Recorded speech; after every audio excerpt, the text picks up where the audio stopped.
Thank you so much for joining ExCo Lounge podcast. My name is Meredith with my husband Herschel. That's me. Today we have the privilege of interviewing the beautiful Haley Evans. I've been following you for years, Haley. I actually did 2 months subscription to your Instagram a little over a year ago. So I've definitely been a fan of yours and admire your work and your Instagram and just, your business reputation. So I'm actually going to give the floor over to you, Haley. I want you to tell us a little bit about yourself, who you are, where you're from, how long have you been in the industry. I actually see you have your own hair podcast too, so that's awesome. But here, the floor is yours, Haley. Thank you so much for having me. This is so fun.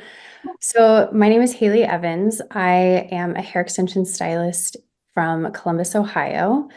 I have been in the hair industry since 2008. I've been doing hair extensions since 2017 and doing them exclusively since 2019. And so I, started out just, I think as any other stylist wanting to build a clientele. And, I don't know that I took doing hair seriously. It was just a job when I first began. And, through training and starting to invest in myself, I really learned what an opportunity there is behind the chair. And I really started to take the business side of hair a lot more seriously. Mm-hmm. I started leveraging social media really heavily in, I want to say 2016. And I slowly started building a clientele there, maybe 2015 actually. And then as I started learning hair extensions, I just slowly started documenting my journey and just sharing what I was experiencing as a stylist. And that just kind of really, it took off kind of in a way I wasn't expecting. I started having stylists reaching out, asking for advice on how they can do the same thing, or wanting help and where to begin and how to get into extensions. And so my girlfriend and I, Hannah, we started the Nice Hair podcast together in 2019, I believe. And our whole thing was like, we are just so average at all of this that if we can do it and we can build a business, so can you. So we just started sharing what we were doing, and it really started resonating with a lot of other stylists. And then that just slowly continued to evolve, and I started investing deeper on the business side of my education. I hired a business coach in 2020 and have been with him ever since. And he has helped me really start bringing in a lot of outside revenue through helping other hairstylists build their extension businesses. And that has since rather recently evolved into helping other hairstylists build out their education. So it's just been an interesting journey, where it started and where it's kind of come to and evolved. And I always heavily credit social media, because without documenting, without sharing, it wouldn't have given me the platform that I have, the connection with the community that I have. And so it's been really, really fun to just, start and have fun with it and just kind of see where I'm at now. I work 2 days behind the chair taking clients, and the rest of the week I'm on Zoom calls helping stylists on the back ends of their businesses. And it's the most fulfilling thing I've ever done. That's incredible. The fact that you were able to just start leveraging your income through Instagram, I think that you did it at the ideal time when Instagram was really, and I don't mean to make an excuse for myself, but I do feel like you said you started really posting on Instagram in like 2015, 2016. I do feel like then the algorithms were just different, and I'm almost kicking myself. I've been in the hair industry for since 2006, 2005. I honestly can't remember. And if I would have taken it seriously then, I swear I'd be just, so much further along in my career. But the fact that you were able to just put everything in, and like I was one of your students, on Instagram doing your subscription. And just the fact that you were able to do that is really admirable. So, and I did just see that you took a class with Alex. Yes. So I So saw I that on saw that on Instagram, and Instagram. his K-tip extensions is just incredible. My husband, he definitely helps me a lot in the business side of it, and he is the person that really encourages me, and I wouldn't have anything if it wasn't for him. I wish that he knew more about the hair industry just so I can have him like working with me. Totally. But yeah. I mean, I just admire you a lot. I have a question. Yeah. So, what drew you into the hair industry? Obviously, as a young girl, you were, probably aspiring about doing something. So, what drew you into where you're at now? That is such a funny question because I was not one of those girls who was like, I am going to be a hairstylist. Sure. So my goal, I went to cosmetology school my junior and senior year of high school. I went into a trade school. And my goal with it was to be able to work my way through college doing hair. So I'd have a good job, and then I'm going to go to school. I wanted to go into either sports medicine or business. Have no idea what I wanted to do with that. And then I got pregnant my junior year of high school with my daughter. And so it kind of threw a curveball into my plan and where I saw myself, but it ended up being the biggest blessing in disguise. I ended up being a lot better at doing hair than I anticipated being. It came pretty naturally to me, and I'm the kind of person, even now, if something's hard or difficult, and like it's almost like I have to prove it to myself that I can do it. And so I'll just do it and do it and do it until it's not hard anymore. Mm-hmm. And so that served me really well all through cosmetology school. I had Ava 7 days before my 18th birthday, right before my senior year of high school started. And so it was kind of it began as just a way to work my way through college and to have something to fall back on. And it ended up turning into a really beautiful career. And what I've realized through the transitions inside of my business, doing hair is fun. I enjoy it, but my passion lies in the confidence that hair gives women. And I've learned the confidence through working with other stylists that they have the ability to change their lives. And hair can do that on a superficial level, with our what we look like, versus helping stylists inside of their business. They can genuinely change their lives and change the trajectory of what they're able to do for themselves, for their families. And so I think they both help create a very similar result. And but I learned through hair that that's the thing I love the most, like the feeling on the other side of it. It's not necessarily the act of doing hair I get it. itself that I love. No, I get it. The confidence that it brings. I had no idea you were a mom. Yeah. Yeah. My teenager wants nothing to do with social media. Okay. So, she's like, introverted. you're not posting me. That's so Aw. annoying. So but she'll let me here and there. But as far as like making an appearance, no. Is she too cool for you, or does she hang out with you? Is she too cool for you? No, she thinks I'm pretty cool still, Okay. thankfully. Nice. But she has a boyfriend, so most of her time is spent, over there. I'm like, what time are you coming home? Like, am I Yeah. ever going to see you again? So, yeah, she does tell me I'm cool. I'm super cringy in a lot of ways to her, Yeah. but I mean, she steals my clothes and Very nice. she likes to hang out with me until she doesn't. You know how it is. Well, Yeah. I gotta say, good on you for in that moment when you got yourself pregnant and you were having like that moment and what are you going to do? And you decided to have your baby and you kept pursuing because it sounds like you went to college also as well. I didn't end up going to college. Oh, you didn't go to college. No. But you went to cosmetology school. You finished that. Okay, because I thought she said something. She about was going to go to college. She was going to go to college, Yeah. but she decided, okay, I'm sorry I Yeah. missed that. But good on you for continuing the process while you had your baby and still doing what you're doing. Look where you're at now. So it's almost like your daughter can look up to you as a role model because obviously having a child at such a young age is a challenge, but yet here you are. So good on you for that.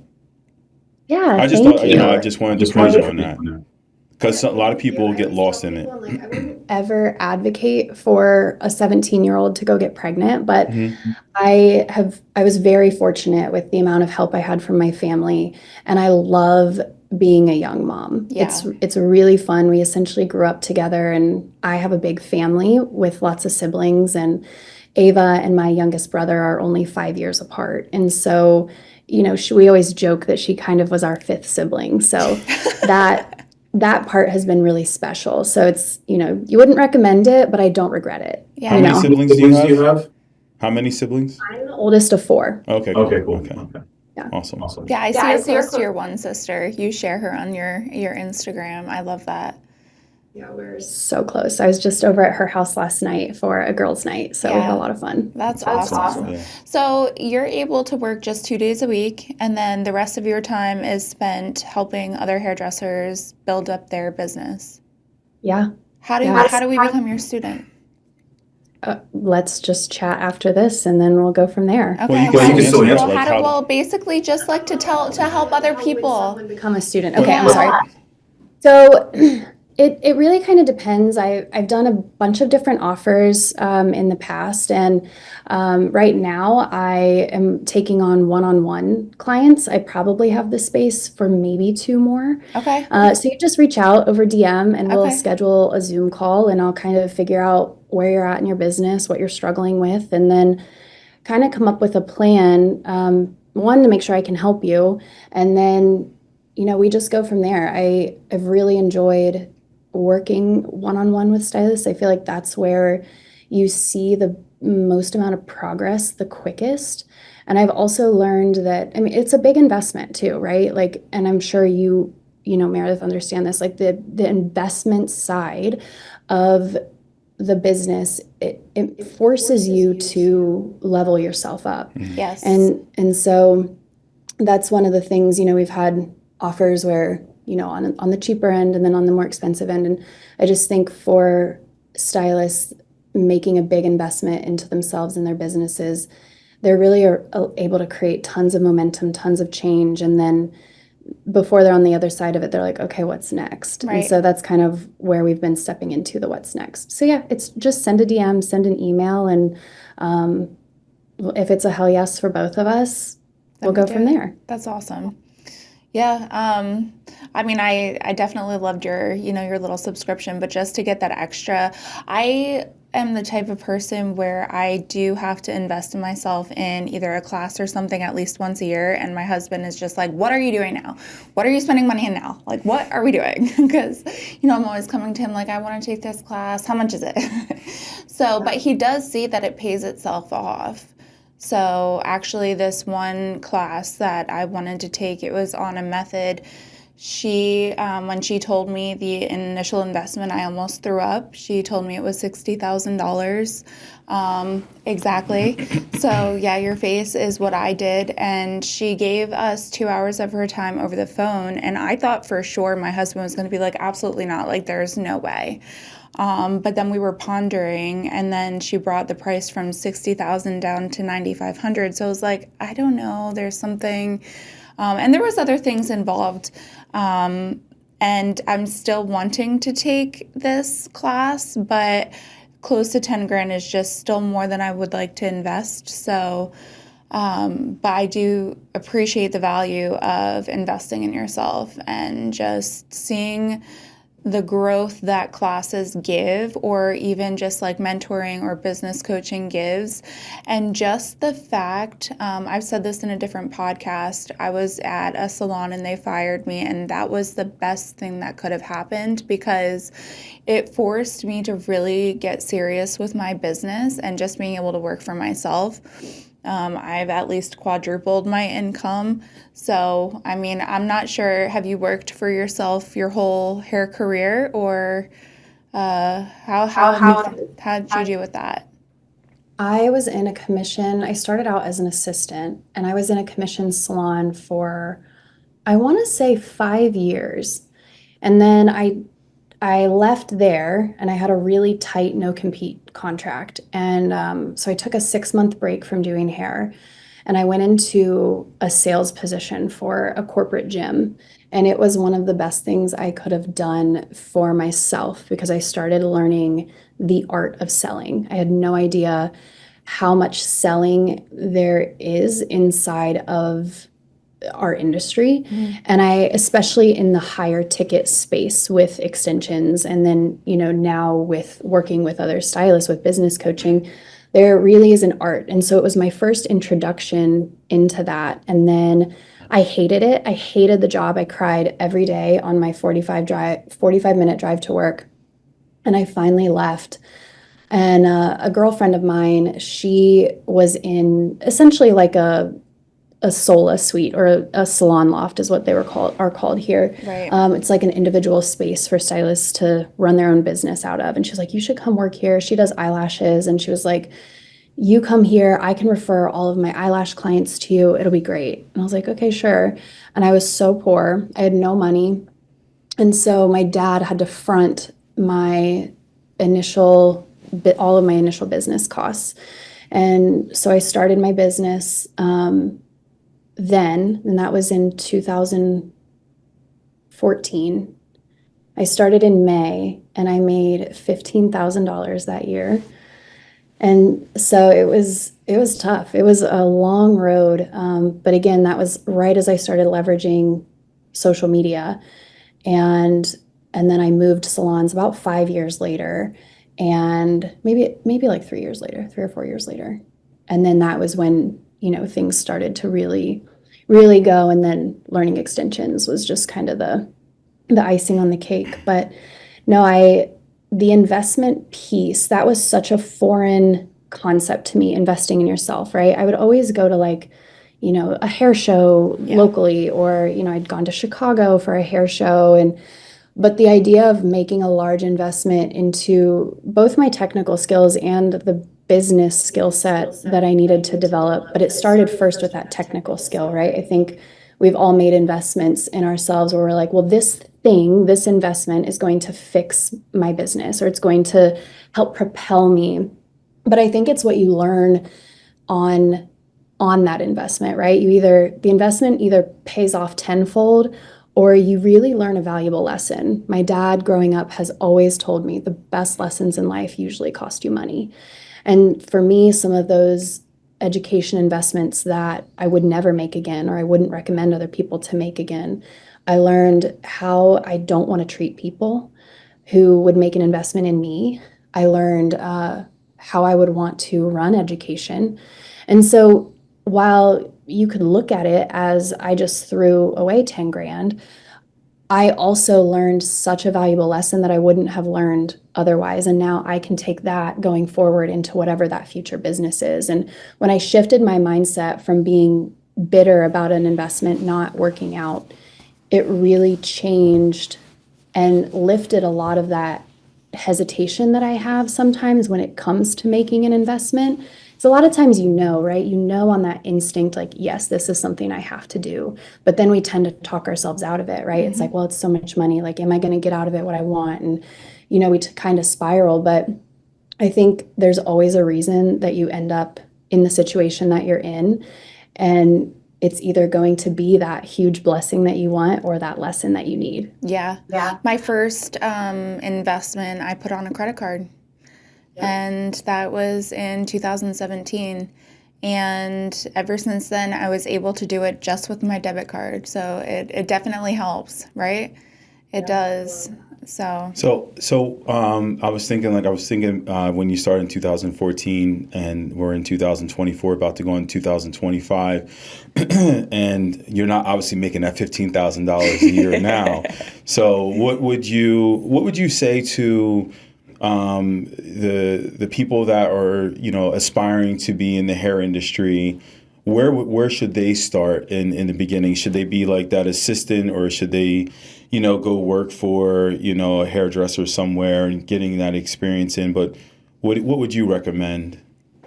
Oh my gosh, if I were going to start all over again, I would find someone in my area that I was obsessed with, and I would be in their DMs asking what I needed to do to work for them, what I needed to do to learn from them. And then I would also be heavily documenting this entire journey, even through, like, if this is a person who's in cosmetology school, I would be documenting everything inside of cosmetology school. Because if you can start creating a presence online, it's invaluable. It's invaluable going forward. And we all associate, success with followers. You don't need a lot of followers. You really don't, but you need that diehard community, and you need a great reputation behind your name. And so that would be where I would start. I would try to assist somebody, and I would assist them for as long as possible. And yeah, I would heavily leverage social. Yeah, so we just hired our first employee. she's my assistant. At ExCo Lounge, and we'll talk about that. Congratulations. And Thanks. Thank you. Yes. so it's and she is just like a godsend Yeah, to she us, is. because we were kind of nervous about what type of personality that we would get, and I was super nervous about a certain type of personality working with Meredith, and she just fit right in. Yeah, Shout out to she's you, great. Gigi. She's great. You She know, and so you were saying something about that person building up some type of content, is what you're saying, or documenting it, whether it's through writing it down or using some type of social media content, right? Is that what you're saying? Yeah, I would document everything You do. on social media, whether it's Instagram or TikTok, YouTube, whatever. I would find a platform that you enjoy using, and I would create content that caters to that community. There's no reason not to, right? It's a free way, right? Right now, social media is free for us to use, and you have access to billions of people in the palm of your hand. That's right. And creating that you create social proof for yourself, you build trust online. It makes everything on the business side so much easier. That's right. I always say my client experience starts on social media, because my clients feel like they know me before they're ever even having a consultation with me. So it eliminates that barrier of them not knowing anything about me. They already know that we have things in common. They already know that they like my personality. I just get to then spend the time getting to know them, which is really, really fun. But they also get to learn what my business is like. They know my style. They know all of these things about me. But it can create a community. So then if you eventually decide, and I know it's hard in the beginning, especially if you're starting on the ground level as an assistant, but if you can start creating a community on your social of raving fans, if you ever decide to pivot your business, whether that is career-wise, or if you want to build a product-based business, if you want to pivot, you already have a die-hard audience they're obsessed with you, and they just want to support you no matter what you're doing. So you immediately have a customer, right? So, I just think capturing video of the day-to-day things that you're doing that you think are boring, the things that you think no one cares about, they do. They actually do, and those usually end up being the reasons that people end up wanting to come sit in your chair. I mean, you even share your outfits and where you get them from. Yeah. You share everything. Yeah. Everything. And it's interesting because a lot of times the content that has nothing to do with hair tends to perform better, because we are in a day and age right now where people care so much more about the person behind the business than they do the actual business. Right now, they just need to see that you're good at hair and that you have a skill set and a service that they're looking for. Otherwise, they want to learn about you. Right. Nobody cares about the business anymore. They You're care right. about your Well, because values. a lot of people, yeah, well, not to cut you off, but a lot of people do good hair. So you could find amazing hairdressers right around the corner. So what you're saying does make a lot of sense, just sharing, the things that you think aren't important, and just so people can get to know a little bit more about your personality. So I was trying to do some research because Meredith just mentioned something, and she's going to have more knowledge on you. But for someone like me who's kind of oblivious, what is your specialty in what you do? So I specialize in low maintenance dimensional color and weft extensions. I would say hand tied, but we're using mostly Genius wefts right now. But Right. so yeah, it's very low maintenance. I have a clientele who they're beautiful women and they want to enhance what they have. They are low maintenance day to day. They, they're like high maintenance to be low maintenance would be who they are. They get other beauty services done. I'm just like painting you a picture of what my ideal client is right now. Yeah. But they get other beauty services done. They, are into fitness. They love hanging out with their girlfriends, traveling. So that's the kind of content that I'm going to push out and create, because I know I'm relating to her on not just what her hair is and what her goal hair is. She already knows I do bomb hair, right? But now she's like, oh my gosh, Haley travels to the same place as I do. Oh, Haley goes to that restaurant. That's my favorite restaurant too. I wonder what cocktail she gets. Oh, she's trying this health thing. I'm going to try this health thing. So yeah, it's I just went off on a huge tangent. I'm so sorry. I appreciate that. So I've been with my husband for almost 4 years now. Sure. And I've been telling him, get an Instagram, just so you can help support my business. So he finally got Instagram. So not only is he just learning Instagram, but that's, kind of where you're at now with the whole with the whole thing. Yeah. But yeah, I did tell him to check out your Instagram about a week ago. I'm like, we're interviewing her next week. Just get on her page and start looking. So I need to know bio. I need to know stuff. I could look at someone's Instagram and their content, but that really doesn't tell me about them. What we're sharing right now, that tells me about you, and I can vibe with you. I can see the person that you are, and I can understand who you are. I could not understand beforehand, right? Just looking at certain content. So I appreciate this. Well, also too, he's not on Instagram like hairdressers are. I'm not. So really, yeah. Really. Well, and that's the thing too, right? It's like I always say, your feed is for your new clients or new people who are new to you. That's where you have the biggest reach. That's where anyone who is just seeing you for the first time, they're going to go and scroll your feed. But the stories, that's where the gold is. That's where you get to bring people behind the scenes to your life and let them feel like they're getting this glimpse of you that you'd share on FaceTime with your best friend.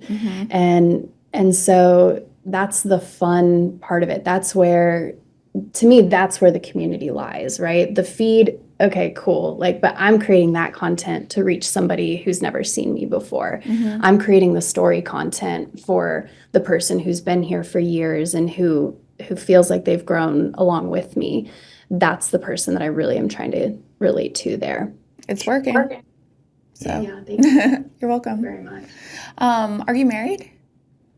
I am not. Okay. I was engaged and recently just ended our engagement. I am sorry. If you want, we can edit this out. Also, I did not realize, but yeah. You deserve better anyway. I'm just saying. Unfortunately, he's great, and it's kind of a bummer. We ended things on very, very good terms, but yeah, it's sad. It's still it's pretty fresh too. I'm sorry. So not the funnest thing, but we're both doing well. Yeah. We're both doing really well, and it's not this like nasty thing, thank Well, goodness. that's good. So it's part of our podcast too, by the way, to, not just talk about, the hair industry, but also talk about, More relationships, personal or stuff, even like, faith, having faith. If you have faith, if you don't have faith, what, gets you through your day. Sometimes like we've talked to stylists who, take on so much energy during the course of their day. And, one of the questions that we'll ask is like, how do you decompress? What is your go-to, and how do you decompress after having, somewhat of a long day, or, maybe even like with, not having being in the relationship anymore, how do you, center focused and, continue on? Because obviously you have to continue on with your life and keep pushing forward. I see the cross that you're bearing. So obviously there's strength in that too. But how do you decompress? Is it fitness? Is it, your relationship with God? If you do have a relationship with God, what is it? Yeah, so that it's an interesting question, and I love that you guys ask this component, because I don't think enough people talk about that aspect, whether it's a faith or, something else that you're using to manage the day-to-day life stuff. And Sure. I've grown up in faith, and that has always been a huge priority in my life. But I would say it's really become an even bigger priority over the last few years. And it's an area where I've kind of taken a step back in a lot of other areas to focus on. And so, yeah, that has become something that I've been learning a lot about God, and I've been learning a lot about myself. Sure. And I've been learning a lot of letting go and trusting in the plan that's bigger than me, the plan that I have no idea what's to come, and really like blind faith. And it's really been hard. I didn't realize what a control freak I was. Yeah. And that part it's been so challenging, but so amazing at the same time. So I do a lot of journaling. I do breath work as well, which has been so powerful. I got really burnt out of the gym. I've been heavily involved in the fitness space for over 10 years, and I just kind of reached a point where I was like, I'm not excited to work out. So I just started doing Pilates, which has been so hard and so fun at the same time. I saw that. But yeah, lowering my stress has been something that's a huge priority, and, releasing that worry and that anxiety. And so I feel like I'm in the most peaceful space I've ever been in my life, but it has come with a lot of blind faith and blind trust. And some days are easier than others, No, I get it. So faith is the substance of things hoped for, the evidence of things not seen, right? So God is probably taking you to a place like, hold on for a second. Let's take a step back, right? Let's reevaluate this. In order for me to help you get to your higher self, we have to take a look at this area. And if you're not seeing what I'm seeing, how can you go forward, right? So sometimes you're like, hold on for a second. I was enjoying this, and now we're going back again. Like, how can I can't, like, this is stressing me out. But sometimes taking that breath and relaxing and be like, okay, right, here I am, I surrender, right? And show me something. Obviously, I'm not seeing it, but I know that it's going to take me to my higher self, and I'm super excited for that. So even if I have to step back from relationships or something with business or whatever it may be that I've been missing, and embrace that moment of where it's just like, I can't believe I'm here now, and I was enjoying this moment, but now I feel like I'm taking 2 steps back. Now you can look in the mirror and say, I'm here. I surrender. Show me. And a lot of humans, we get lost in that, and then we keep repeating this vicious cycle because we're just full track and just going that one speed. You know what I mean? Just keep pushing forward no matter what. And sometimes, like, the spirit or whatever your source is just saying, hold on, let's back up. I'm trying to show you something. And in order for me to make your life purposeful, because I believe that we're all here for a purpose, we have to always reevaluate ourselves. And if you're just going to keep going and just, not have that control, you're just going to keep running those circles, and then you're just going to keep beating yourself up. But the fact that you recognize that you had to, take a moment and just reflect and just bring it all back together. Be excited because you're about to go to your higher self, and that's the purpose, especially when you're seeing it too. You're seeing it. So I don't know nothing about you. I don't know about your relationship or anything like that, but I just wanted to bring that up because it's going to be beautiful. Your relationship that you're going to have, as you continue to have that relationship with God, if this is your future person, whoever that person is, that it's going to be even better. And you're gonna be back. You're gonna sit back in your future and be like, that was it. That was it. Yeah. Yeah. Do you ever feel like that now? Just just appreciating like where you are and like where you started, and just how far you've come. I mean, and you did this through social media. Yeah, that has been something that has been huge for me. I think as entrepreneurs, we're naturally goal oriented and we're focused on what's the next thing. Okay, cool. Check that off the list. I did it. And you think there's going to be this like huge celebration when you achieve this goal, right? And then you're like, I don't feel any different than I did before I achieved this goal. Mm-hmm. Like, cool, I did it, but now what? And so we're constantly chasing that next thing. And I don't think there's anything wrong with that, but I think we lose sight of the fact that you do have to pause and you do have to be grateful in the moment. And that's the thing that I have been heavily leaning into. I've created a ton of space for myself over the last few years, and almost now where I have so much space that I'm like, what do I need to fill it with? And that's my lesson right now. I'm not supposed to be filling it. Because this slowness is uncomfortable for me.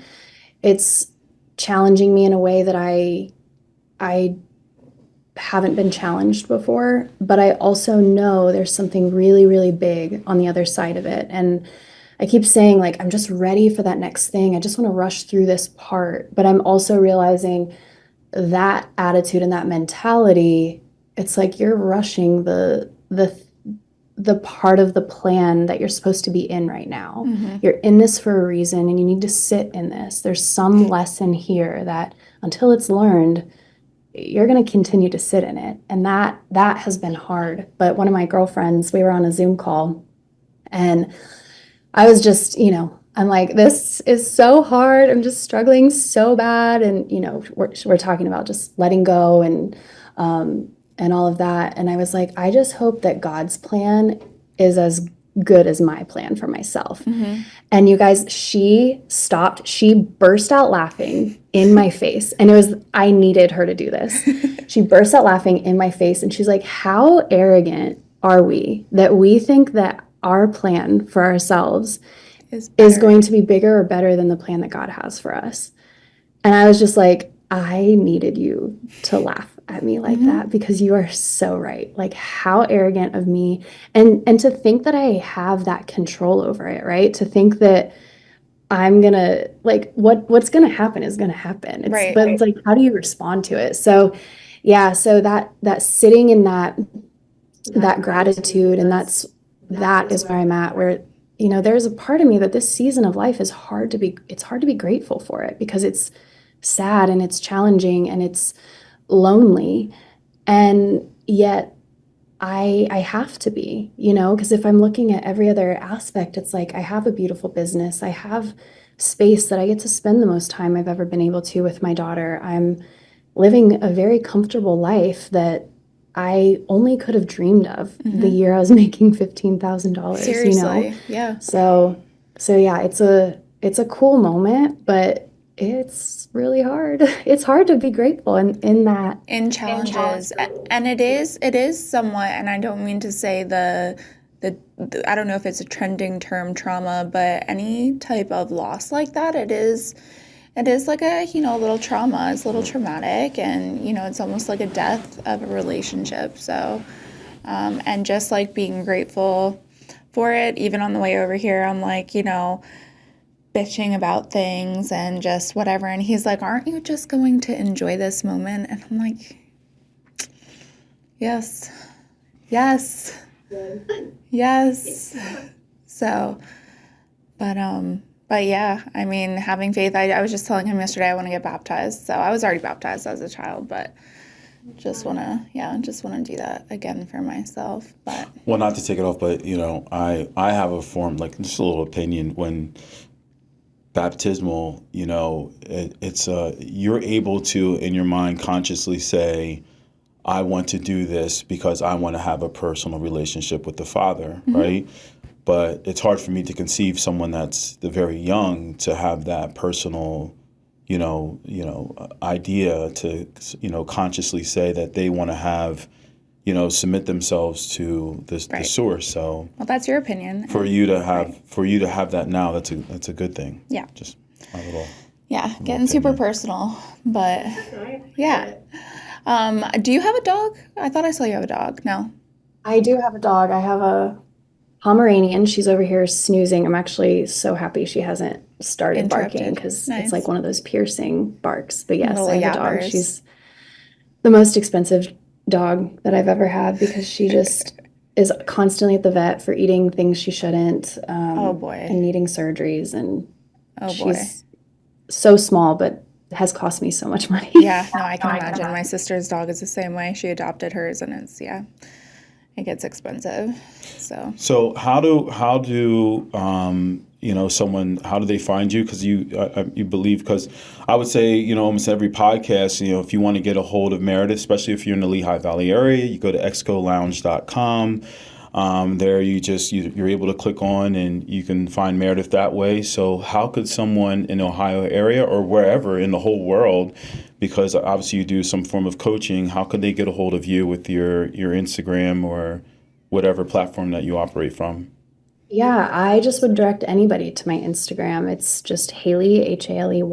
There's 2 Y's, Haley with an extra Y, Evans, EVANS with an extra S. Cool. Just come hang out there. I've been kind of quiet on social over the last few months, but we'll see when I start getting a little bit louder again. But yeah. It's been kind of a season of quiet, but my DMs are always open. Sure. Awesome. Before we close out, I wanted to get your opinion of your K-tip class that you just went to. Was it incredible? I am such a fan. Like, his work is incredible. Like, phenomenal. It is so good. His work is amazing. And we're talking about Alex JD Beauty on Instagram, if you're not familiar. He's amazing. So I did K-tips in the very first salon that I worked in, and this was probably 15 years ago. And I haven't had K-tip education since then. And I hated K-tips, actually. So I didn't offer them. And I was like, if that's the option for extensions, I'm not doing them. And so that was kind of what honestly led me down the path of weft extensions. And so I've had clients reaching out. I actually took on a K-tip client who was like, yeah, like, do my hair. And I was like, oh, okay. But I was like, if this is something that I'm going to have a demand for and, people reaching out, I probably need to freshen up my skill set. So I already knew how to do them, but my biggest takeaway was the tiny things that he has you do, right? It's like the hand positioning, how to hold your hands, how to work efficiently with an assistant. That kind of stuff was absolutely mind-blowing. He is amazing at the art of hair extensions, but he is also an amazing educator. And it's like he doesn't hold anything back. You can ask him absolutely whatever you want. He created a really cool environment for our class, and it was such an honor to be there. But it would be, if you're looking for K-tip education, and I'm very, very hesitant in endorsing any type of education, right. But that he is one person I would not think twice about making an investment in, because you'll get your money's worth and some. And Yeah, he's amazing. Our history with extensions is very similar. I was certified, whatever you want to call it, educated in K-tips, and also had a somewhat traumatizing experience with K-tip extensions almost 20 years ago. And that's one of the reasons why I held off in offering extensions, because I thought they were so damaging. Until I see all of these little tiny bonds that Alex, I'm like, what is going on? And then that led me to another Instagram, and she offers something that I don't know if you're still offering your subscription, but similar, like a subscription. And I know it's nothing like the in-person hands-on class. I understand that. But just because I do have some knowledge in it, plus having the option to do the online subscription, babe, I'm doing another class. So I'm going to be doing another one. I did just see that he closed out the one that he had in January.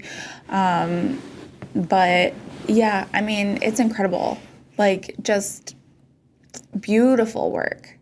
Beautiful, beautiful work. Yeah. And his business model is insane and so amazing. He is like the real deal. He's crushing it on every end. Yeah. Every end. I believe it.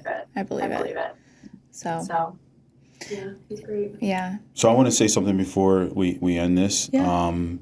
Obviously, you know that you're here on purpose. There is a plan. You're practicing the art of letting go, no matter what, and just keep going because there is a plan, right? So you'll find your everlasting peace in that. So I just wanted to say that. I felt led to say that. Okay. Thank you. I couldn't agree with you more. And it's never been more clear.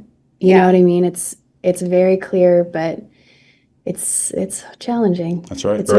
I get it. So where I come from, I grew up in a predominantly black church, and they would say that, God gives you a test, but in that test, you'll find your testimony, right? Or you'll have a mess, and that mess will create a message, right? So even in your time of your challenges, in your test, right, stay stoic, because you're going to be able to give a testimony. You'll be able to have a message. So that's what we learned from that. So yeah, I believe that wholeheartedly. Haley, thank you so much for taking your time on your Saturday. I was excited that you were open, to do this.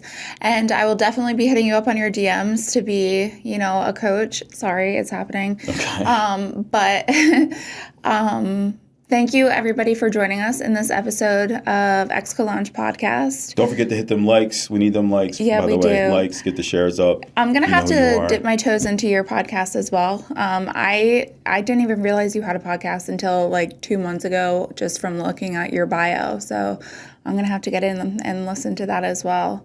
Thank you guys so much for having me. This has been so much fun. Oh, good. Sure. Yay. I'm happy. It was so good. It's so great meeting you, Haley. And you'll be hearing from me soon. Words are hard. Sorry. It's a pleasure to meet you, Haley. Yeah. Thank you so much, Haley. Have a good day.